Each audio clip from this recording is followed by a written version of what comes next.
अभी भारत के सकल घरेलू उत्पाद जीडीपी में सबसे बड़ा योगदान सेवा क्षेत्र का है। सेवा क्षेत्र जो है भारत के जीडीपी में लगभग 53 से 60% का योगदान करता है। इसकी तुलना में देश की अर्थव्यवस्था की रीढ़ जो भारतीय कृषि है उसका जीडीपी में लगभग 15% का योगदान है, जबकि 1950-51 में कृषि और उससे जुड़ी गतिविधियों का जीडीपी में 59% के आसपास का योगदान था। भले ही जीडीपी में कृषि का योगदान घट गया हो, लेकिन इसके बावजूद भारत की लगभग आधी जनसंख्या रोजगार के लिए कृषि क्षेत्र पर ही निर्भर है। यह क्षेत्र जो है द्वितीयक उद्योगों के लिए प्राथमिक उत्पाद भी उपलब्ध करवाता है।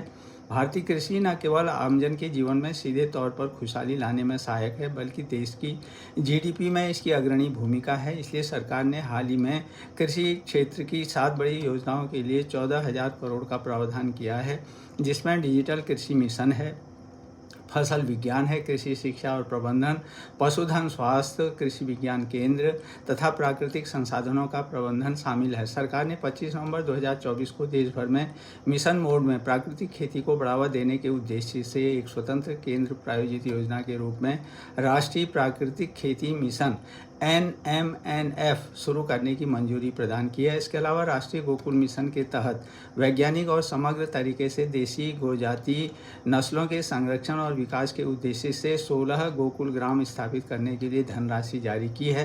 सरकार के राष्ट्रीय पशुधन मिशन का उद्देश्य जो है छोटे जुगाली करने वाले पशुओं, मुर्गी पालन और सूअर पालन क्षेत्र तथा चारा क्षेत्र में उद्यमिता विकास के माध्यम से रोजगार सृजन, नस्ल सुधार के माध्यम से प्रति पशु उत्पादकता में वृद्धि, मांस, अंडा, बकरी का दूध, ऊन और चारे के उत्पादन में वृद्धि के उद्देश्यों को प्राप्त करना है।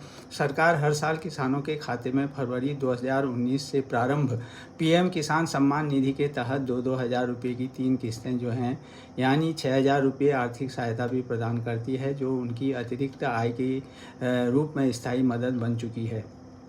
प्रधानमंत्री फसल बीमा योजना, प्रधानमंत्री किसान मानधन योजना PMKMY, न्यूनतम समर्थन मूल्य, किसान credit card, lab to land की शुरुआत भी की गई है।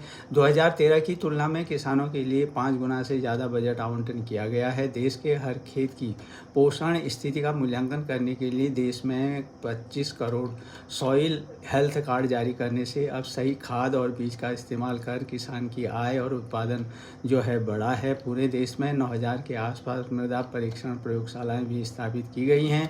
कृषि बुनियादी ढांचे में मजबूती के लिए एग्रीकल्चर इंफ्रास्ट्रक्चर फंड के गठन से कृषि बुनियादी ढांचे का परिदृश्य भी बदला है, लेकिन अभी भी कृषि विकास के लिए बहुत कुछ किया जाना बाकी है।